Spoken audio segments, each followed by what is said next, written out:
What is this? It's a flash mob. I've always liked watching flash mobs on YouTube. I always thought they're really cool. By the time I've watched to the end of every flash mob, there's tears in your eyes and you're so excited and you just like watching how many people get together and do something for a common goal. It's kind of fun to watch. So I thought, let's do one in my movie. When the cameras roll, there are loads of things that could go wrong. Trying to get 300 people to all move at the same time, and then you've got the actors kind of coming through. I wrote 2 flash mobs in the movie, thinking it would be easier than it was. Chose 2 of the worst locations in the world to shoot it. It took me about 2 seconds to write in the script, 500 people dance in a flash mob.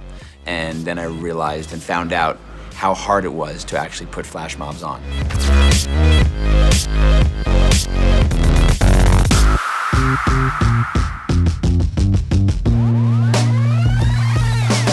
So we found out that the actual person that puts on these flash mobs are not a small improv group. They're a big deal. And the guy that does them is a guy by the name of Ashley Wallen.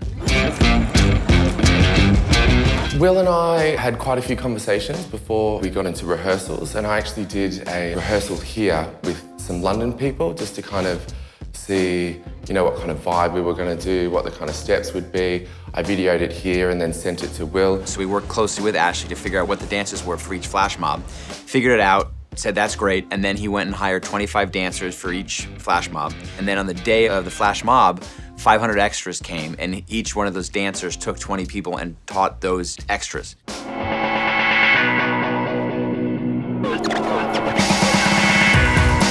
So I've got my 20 dance captains, and then we go in with these other 300 people, put them in groups, teach them routines, and then we kind of sprinkle the dance captains around so they're there, that people can follow, so everyone's in time. So this has been going on all day. So the people you see in that flash mob had literally been working for 20 hours because they practiced all day and then we shot all night. The fact that we were able to be in the middle of Times Square at like 3 a.m. and own it was kind of surreal. Getting them to do the flash mobs in these huge, iconic public places is scary, but then on the other hand, very exciting. Logistically, it's just a nightmare. We had 2 hours to get 300 people together to do all the choreography, and I was very nervous beforehand, but for some reason it kind of came off and worked. If you look closely in the movie, there's about 10,000 people watching us film the movie. Now, luckily, you could also be watching a flash mob, so it actually worked for the movie. But it was absolutely nuts, and we were around this perimeter in Times Square that they fenced off, and we were all inside, and outside was absolute pandemonium. You walk out, and when they moved all the extras aside, and you had like this massive block radius all to yourself, we kind of just stood in the middle of it, and we're like, this is kind of amazing.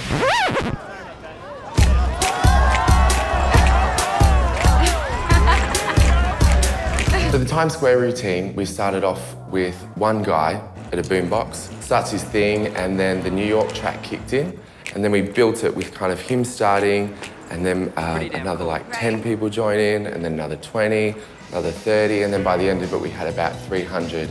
And then amongst all that we had the actors kind of walking through, and then Justin, you know, trying to join in and stuff like that. When you first think about putting a flash mob in the movie, it's already pretty ambitious. Will and I had countless conversations where it was like, we have to be in the middle of it. We have to be in the middle of the flash mob. The dancers, the cast still have to keep dancing while the actors are doing their dialogue. So it's quite hard for the cast to, you know, keep in time and hear the music. So I would have a little earpiece that would have the track playing with me. I'd be up in a box, or I was up on the top of Grand Central Station doing the routine and having 300 people follow me. Standing right by the guy in the tie. There are a million guys in ties. The best part was the Grand Central flash mob because at night we controlled the whole station. It was really beautiful to be in this gigantic space that usually has so many people. Grand Central Station 1 was very different to the New York one. We started off with everyone dancing from the very top, and we did a little bit of a partner work in there, so it had this kind of couples feel to it.